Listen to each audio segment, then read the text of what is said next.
ದೇವರ ಪರಿಶುದ್ಧವುಳ್ಳ ನಾಮಕ್ಕೆ ಸ್ತೋತ್ರವಾಗಲಿ. ಈ ಸಮಯದಲ್ಲಿ ನಾವು ದೇವರ ಸಂದೇಶವನ್ನು ಕೇಳಿಸ್ಕೋಣ. ಅದಕ್ಕಾಗಿಂದು ಆರಿಸಿಕೊಂಡಂಥ ಸತ್ಯವೇದ ಭಾಗವು ಅಪೊಸ್ತಲ ಕೃತ್ಯಗಳು 17ನೇ ಅಧ್ಯಾಯ ವಚನ 17. ಆದ್ದರಿಂದ ಅವನು ಸಭಾಮಂದಿರದಲ್ಲಿ ಯಹೂದ್ಯರ ಮತ್ತು ಯಹೂದ್ಯ ಮತಾವಲಂಬಿಗಳ ಸಂಗಡಲು ಪ್ರತಿದಿನ ಪೇಟೆಯಲ್ಲಿ ಕಂಡು ಬಂದವರ ಸಂಗಡಲು ವಾದಿಸಿದನು ಎಂಬುದಾಗಿ. ಈ ವಾಕ್ಯದ ಆಧಾರದ ಮೇಲೆ ಈ ಒಂದು ವಾಕ್ಯ ಹೊಸ ಒಡಂಬಡಿಕೆಯ ಮಧ್ಯಭಾಗದಲ್ಲಿದೆ. ಮೊದಲನೇದಾಗಿ ಬಯಲಿನಲ್ಲಿ ಮಾಡುವ ಸುವಾರ್ಥ ಸೇವೆಯನ್ನ ಪ್ರೋತ್ಸಾಹಿಸುವಂತ ಒಂದು ಮಾತಾಗಿದೆ. ಅದರ ಅಗತ್ಯತೆಯನ್ನು ಕೂಡ ಒತ್ತಿ ಹೇಳುತ್ತದೆ. ಪೌಲನು ಎಲ್ಲಿ ವಾದಿಸಿದನು ಅನ್ನುವಂಥದ್ದು ಬಹಳ ಮುಖ್ಯ. ಪ್ರತಿದಿನ ಪೇಟೆಯಲ್ಲಿ ಅಂದ್ರೆ ಮಾರ್ಕೆಟಲ್ಲಿ. ನಿಜವಾಗಲೂ ಈ ಮಾತು ನಮಗೆ ಯೋಚನೆ ಮಾಡಲಿಕ್ಕೂ ಕೂಡ ಕಷ್ಟನೇ. ಇವತ್ತಿನ ದಿನಗಳಲ್ಲಿ ನಾವು ಮಾರ್ಕೆಟ್ಗೆ ಹೋಗಿ ಎಲ್ಲ ವಸ್ತುಗಳನ್ನು ತೆಗೆದುಕೊಳ್ತೇವೆ. ಎಂದಾದರೂ ನಾನು ಮಾರ್ಕೆಟ್ಗೆ ಹೋಗಿ ಸುವಾರ್ತೆ ಸಾರ್ತೇನೆ, ಮಾರ್ಕೆಟಲ್ಲಿ ಇರುವವರಿಗೆ ನಾನು ವಾದ ಮಾಡ್ತೇನೆ ಎಂಬುದಾಗಿ ಓದ್ತೇವ? ಖಂಡಿತವಾಗಿಲ್ಲ ಪ್ರಿಯರೇ. ಅದಕ್ಕೆ ಪೌಲನು ಅಪೊಸ್ತಲರ ಮಧ್ಯದಲ್ಲಿ ಆತನು ಪ್ರತ್ಯೇಕವಾಗಿ ನಿಲ್ತಾನೆ. ಆತನು ಪೇಟೆಗೆ ಹೋಗಿ ಅಲ್ಲಿದ್ದವರ ಸಂಗಡ ಆತನು ಪ್ರತಿದಿನ ವಾದ ಮಾಡ್ತಾ ಇದ್ನಂದ್ರೆ ಅವನ ಧೈರ್ಯ, ಅವನ ಆಸಕ್ತಿ, ಅವನ ತ್ಯಾಗ ನಾವು ಯೋಚನೆ ಮಾಡಬೇಕಾಗಿದೆ. ನಾವು ಯಾಕೆ ಹೋಗ್ತೇವೆ ಮಾರ್ಕೆಟ್ಗೆ? ಜೋಬಲ್ಲಿ ಹಣ ಇದ್ರೆ ನಾವು ಮಾರ್ಕೆಟ್ಗೆ ಹೋಗ್ತೇವೆ. ಪೌಲನು ಮಾರ್ಕೆಟ್ಗೆ ಹಣದಿಂದ ಹೋಗ್ಲಿಲ್ಲ, ದೇವರ ವಾಕ್ಯದಿಂದ ಹೋದ ಪ್ರೇರಣೆ. ನಮ್ಮನ್ನು ನಾವು ಪರೀಕ್ಷೆ ಮಾಡ್ಕೊಳ್ಬೇಕಾಗಿದೆ. ಒಂದೊಂದು ಘಟನೆ, ಒಂದೊಂದು ವಾಕ್ಯ ನಾವು ಪರೀಕ್ಷೆ ಮಾಡ್ಕೊಳ್ಬೇಕಾಗಿದೆ, ಅನ್ವಯಿಸ್ಕೊಳ್ಬೇಕಾಗಿದೆ. ಅದನ್ನು ನಾವು ಯಾಕೆ ಮಾರ್ಕೆಟ್ಗೆ ಹೋಗ್ತೇವೆ? ಒಂದು ತೀರ್ಮಾನ ಮಾಡುವ, ಮಾರ್ಕೆಟ್ಗೆ ಹೋದ್ರೂ ಕೂಡ ನಾನು ಸುವಾರ್ತೆಯನ್ನು ಸಾರ್ತೇನೆ, ನಾನು ವಸ್ತುಗಳನ್ನು ತೆಗೆದುಕೊಳ್ಳುವಂಥ ವ್ಯಕ್ತಿ ಹತ್ರ ನಾನು ಸುವಾರ್ತೆಯನ್ನು ಸಾರ್ತೇನೆ ಅನ್ನುವಂಥ ಒಂದು ಚಾಲೆಂಜ್ ಒಂದಿಗೆ ಹೋಗುವುದಾದರೆ ಖಂಡಿತವಾಗಿ ದೇವರಾತ್ಮ ನಮ್ಮನ್ನು ನಡೆಸ್ತಾನೆ. ನಾನು ಒಂದು ವಾರದಿಂದ ನನ್ನ ಒಂದು ವಾಚ್ ರಿಪೇರಿ, ಕೈಯಲ್ಲಿ ಕಟ್ಕೊಳ್ಳುವಂಥ ಒಂದು ವಾಚ್ ರಿಪೇರಿ ಬಂದಿತ್ತು. ಸೆಲ್ ಹಾಕಿಸ್ಕೊಳ್ಳಿಕ್ಕೆ ಹೋದೆ. ಸೆಲ್ ಹಾಕುವಂಥ ಯವನಸ್ಥನು ಒಬ್ಬ ಮುಸ್ಲಿಂ ಯವನಸ್ಥನು. ಅವನೆಲ್ಲ ಮಾತಾಡಿ ಆ ಸೆಲ್ ಹಾಕ್ಲಿಕ್ಕೆ 200 ರೂಪಾಯಿ ಕೇಳಿದೆ ನನಗೆ. ಓಕೆ ಅಂತೇಳಿ ಅನೇಕ ವಿಷಯಗಳನ್ನು ಮಾತಾಡ್ತಾ ಕೊನೆಗೆ ಅವನು ದೇವರ ವಿಷಯಕ್ಕೆ ಬಂದ. ಆಗ ಅವನು ಹೇಳಿದ, ಯೇಸು ದೇವರಲ್ಲ, ಆತ ಪ್ರವಾದಿ ಎಂಬುದಾಗಿ. ಅವನು ಪ್ರಾರಂಭ ಮಾಡಿದ ತಕ್ಷಣವೇ ನಾನು ಕೂಡ ಅನೇಕ ವಾಕ್ಯಗಳನ್ನು, ಕುರಾನ್ನಲ್ಲಿ ಹೇಳಿರುವಂಥ ವಾಕ್ಯಗಳನ್ನು ಅವನಿಗೆ ಹೇಳುವಾಗ ಅವನಿಗೆ ಬಹಳ ಆಶ್ಚರ್ಯವಾಯಿತು. ಅಷ್ಟಾಗಿ ನೀವು ಕುರಾನ್ ಓದ್ತಾ ಇದ್ದೀರಾ? ಎಸ್, ನಾನು ಕುರಾನ್ ಓದ್ತಾ ಇದ್ದೇನೆ. ಕುರಾನ್ನಲ್ಲಿ ಸುಮಾರು 90 ವಚನಗಳಲ್ಲಿ 97 ಸಾರಿ ಯೇಸುವಿನ ಬಗ್ಗೆ ಬರೆದಿದೆ. ನೀನು ಓದು. ಕುರಾನ್ನಲ್ಲಿ ಕೇವಲ 24 ವಚನಗಳಲ್ಲಿ ಮೊಹಮ್ಮದ್ ಪೈಗಂಬರ್ ಅವರ ಬಗ್ಗೆ ಬರೆದಿದೆ. ಯಾಕೆ ಯೇಸುವಿನ ಬಗ್ಗೆ ಅಷ್ಟೊಂದು ಬರೆದರು?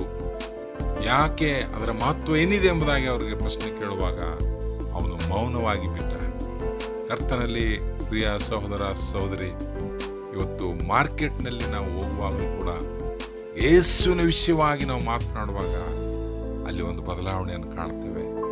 ಆತನು ಮಾತನಾಡ್ತಾ ಆ ಸೆಲ್ಲನ್ನು ಹಾಕಿ ಕೊಡುವಾಗ 200 ರೂಪಾಯಿ ಹೇಳಿದ್ದೆ, ಇದನ್ನು 100 ರೂಪಾಯಿಗೆ ನಾನು ಹಾಕ್ತೇನೆ ಎಂಬುದಾಗಿ 100 ರೂಪಾಯಿ ತೆಗೆದುಕೊಂಡ.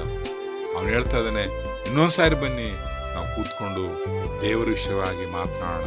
ಒಬ್ಬ ಮುಸ್ಲಿಂ ಸಹೋದರ ತನ್ನ ಹೃದಯವನ್ನು ದೇವರ ವಾಕ್ಯ ಕೇಳಲಿಕ್ಕಾಗಿ ಅವನು ಮನಸ್ಸು ಮಾಡ್ತಾ ಇದ್ದಾನೆ.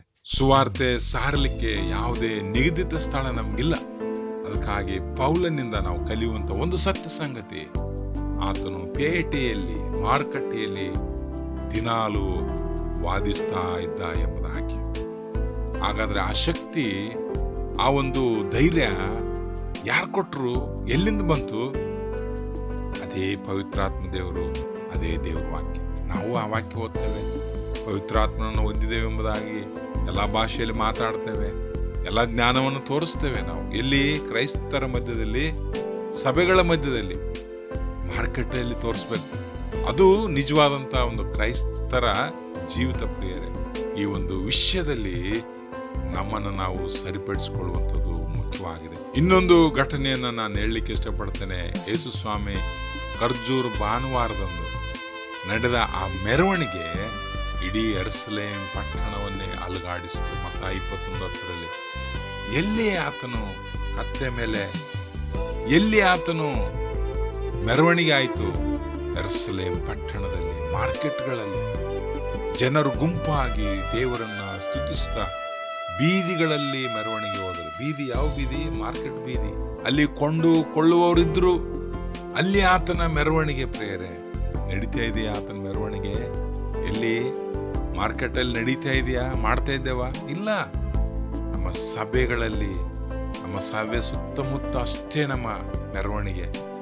ಅದು ಮಾರ್ಕೆಟ್ ಅಲ್ಲಿ ಮಾಡುವಾಗ ಅದು ಬುಡ ಮೇಲಾಯಿತು ಎಂಬುದಾಗಿ. ಆರಂಭದ ರಕ್ಷಣಾ ಸೇನೆಯ ಸ್ಯಾಲ್ವೇಷನ್ ಆರ್ಮಿ ಸದಸ್ಯರು ಆತ್ಮ ಉತ್ತೇಜಕ ವಾದ್ಯ ಮೇಳಗಳೊಂದಿಗೆ ಎಡಬಿಡದೆ ಬೀದಿಗಳಲ್ಲಿಯೂ ಜನ ನಿಬಿಡವಾದ ರಸ್ತೆಗಳಲ್ಲಿಯೂ ಸ್ವಾರ್ಥ ಮೆರವಣಿಗೆಯನ್ನು ನಡೆಸ್ತಾ ಇದ್ರು. ಸೂಕ್ಷ್ಮ ಪ್ರದೇಶಗಳನ್ನು ಹೊರತುಪಡಿಸಿ ನಾವು ಸಹ ಚಿಕ್ಕ ಗುಂಪುಗಳೇ ಆದರೂ ಬಹಿರಂಗವಾಗಿ ಆಡ್ತಾ ಸ್ವಾರ್ಥ ಸಾರ್ಥ ಹೋಗುವುದಾದರೆ ಯೇಸುವಿನ ಶುಭವಾರ್ತೆ ಸ್ವಲ್ಪ ಸಮಯದಲ್ಲಿ ಹೆಚ್ಚಿನ ಜನಗಳಿಗೆ ತಲುಪಲಿಕ್ಕೆ ಸಾಧ್ಯವಿದೆ ಪ್ರಿಯರೇ. ಆದರೆ ನಾವು ಅದನ್ನು ಮಾಡೋದಿಲ್ಲ. ನಮ್ಮ ಕಾರ್ಯಗಳೇನಿದ್ರು ಇಂಡೋರ್ ಕಾರ್ಯಕ್ರಮಗಳೇ. ಚಿಕ್ಕ ಗುಂಪುಗಳಿಗಾದರೂ ಬಹಿರಂಗವಾಗಿ ಸ್ವಾರ್ಥ ಸಾರ್ಥ ಒಬ್ಬೊಬ್ಬರಿಗಾದರೂ ಕರಪತ್ರಗಳನ್ನು ಕೊಡುತ್ತಾ ಧೈರ್ಯವಾಗಿ ಈ ಕಾರ್ಯವನ್ನು ಮಾಡೋದಾದರೆ ಹೌದು, ಖಂಡಿತವಾಗಿ ದೇವರು ನಮಗೆ ನಡೆಸ್ತಾನೆ. ಯಾವ ಸಂದರ್ಭದಲ್ಲಿ ಮಾಡ್ಬೋದು? ಸಾರ್ವತ್ರಿಕ ರಜೆ ದಿನಗಳಲ್ಲಿ ಎಲ್ಲ ಸಭೆಗಳು ಸೇರಿ ಸಾಮಾನ್ಯ ಕಾರ್ಯಕ್ರಮವನ್ನು ಮಾಡಬಹುದು. ಆ ಸಭೆ ಸೇರುವ ಸ್ಥಳ ಬಿಟ್ಟು ನಾವು ಈಗ ಭೇಟೆ ಸ್ಥಳಗಳಿಗೆ ಹೋಗುವ ಸಮಯ ಬಂದಿದೆ. ಅಪೊಸ್ತಲರ ಕೃತ್ಯ 17:17 ಹೇಳಿದ ಹಾಗೆ ಪೌಲನು ಸಭಾ ಮಂದಿರ ಅವುಗಳನ್ನು ಬಿಟ್ಟು ಭೇಟೆಗೆ ಹೋಗಿದ್ದಾನೆ. ಸಭಾ ಮಂದಿರದಲ್ಲಿ ಇಲ್ಲ ಪೌಲ. ಹಾಗಾದ್ರೆ ಇವತ್ತು ನಾವು ಸಭಾ ಮಂದಿರಗಳನ್ನ ಬಿಟ್ಟು ಎಲ್ಲಿಗೆ ಹೋಗ್ಬೇಕು? ಬೋಧಿಸಲಿಕ್ಕೆ ಭೇಟಿಗೆ ಹೋಗ್ಬೇಕಾಗಿದೆ. ಎಂದಾದ್ರೂ ಯೋಚನೆ ಮಾಡಿದೆವ?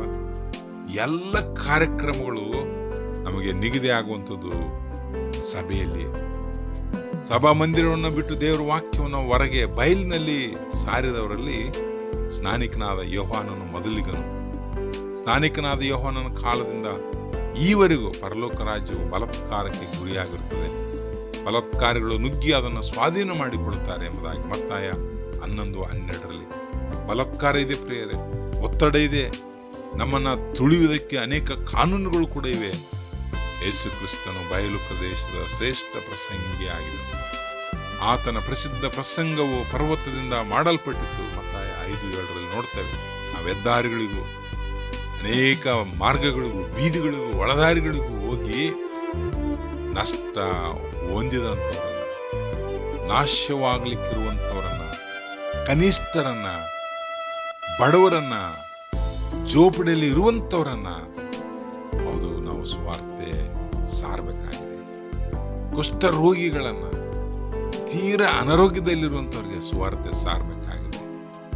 ಹಾಗಾದರೆ ಪ್ರಿಯರೇ, ಪೌಲನು ಆ ಕಾರ್ಯವನ್ನ ಧೈರ್ಯವಾಗಿ ಮಾಡಿದನು ಎಂಬುದಾಗಿ ಮೆಥೋಡಿಸ್ಟ್ ಸಭೆಯ ಜನಕನಾದ ಜಾನ್ ವೆಸ್ಲಿ ಅವರು 1730 ಜನಿಸಿ 1791 ಮರಣ ಹೊಂದಿದಂಥವರು.